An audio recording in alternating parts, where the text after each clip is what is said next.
Hi everybody, it's Julie Glasgow. I am here in snowy Colorado, and I wanted to show you a technique today that I've had several people ask me how I achieved this look, and so I'm going to go ahead and show you how I do it. I know lots of other people probably have a little bit different method, but this is what I came up with. So what I'm going to be showing you is how to go make a frame around your image using Distress ink. So the first thing that I do is I take antique linen, Distress ink, and I'm going to take a foam applicator, and I'm just going to go in a circular motion around the image.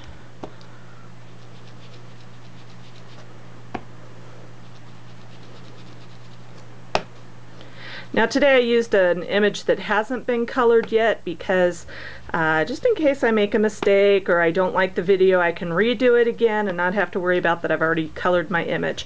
Normally when I do this, I've already colored my image, so it doesn't really matter. You can do it in either order you want, it's fine.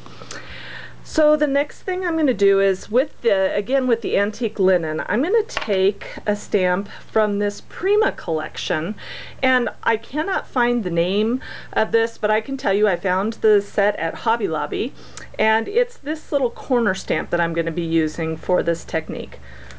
So I've already got it mounted on an acrylic block, and I'm going to go ahead and stamp it right in the antique linen, and then I'm using just a piece of scratch paper to stamp off the ink because I don't want it to be too dark.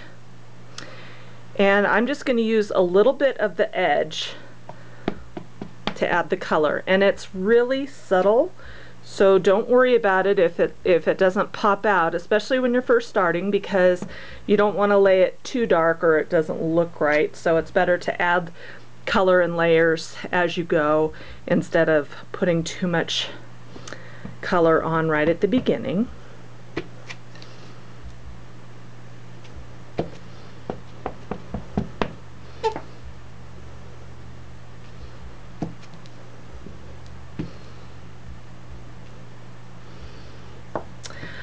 Okay, now I'm going to take this same stamp and I'm going to go back in with a little bit of walnut, and the walnut's just going to add another layer of dimension to the color. And again, I'll be stamping off the ink after I add it, so it's a pretty light coloring that I'm adding.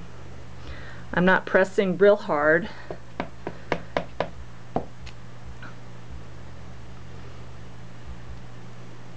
You almost want it to be like a ghost in the background.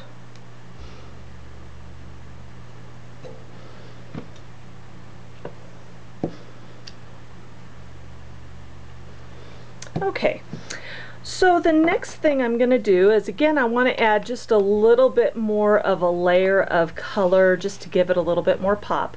So I'm going to go ahead and add a little old paper. And this little stamp, it's just polka dots, and it comes from the Tim Holtz Visual Artistry collection, and it is from the Nature's Elements. And so again, just stamping off, I'm just going to add a little bit of dots to some of the areas that don't have any color in them. Now with the old paper, you almost don't need to even stamp it off because it's so pale.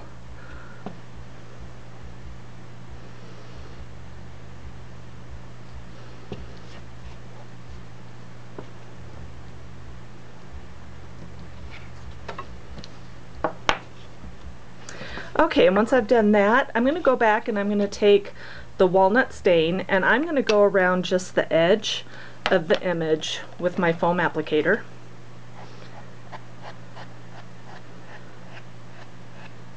And that just gives it a real solid, defined edge to the whole image.